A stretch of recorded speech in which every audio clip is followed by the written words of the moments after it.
other countries that are Muslim, they don't tolerate this sort of stuff. They don't tolerate this sort of stuff. And I talk about how we are allowing our tolerance to be exploited.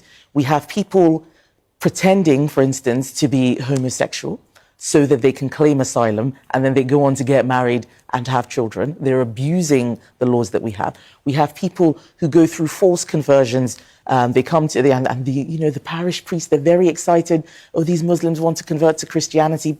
They convert so that they can claim asylum and say, if I went back to my country, I'd be persecuted. This is exploitation of a system that was not designed for this sort of thing. We have to be honest about that. So you say to somebody who's coming from Nigeria and wants to create a little mini Nigeria in Britain. No, that is not right. And Nigerians would not tolerate that. That's not something that many countries would accept. There are many people who come to our country, to the UK, who do things that would not be acceptable in their countries. It's virtually impossible, for example, to get Nigerian citizenship.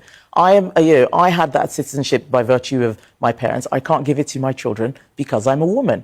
Yet loads of Nigerians come to the UK, stay for a relatively brief period of time, acquire British citizenship. We need to stop being naive, and that's why under my leadership, we now have policies to make it a lot harder to just get British citizenship. It's been too easy. It's basically a conveyor belt. We want people who have who want to come to our country to be net contributors, not people who will immigrate and then need welfare, need social housing. That's not right because they haven't paid into the system. So there is a lot that I'm changing on policy that is suitable for the times we live in. We could get away with these things before the era of mass travel, before mobile phones, before small boat crossings. There's just the global mass migration, which we're seeing, that's very destabilizing.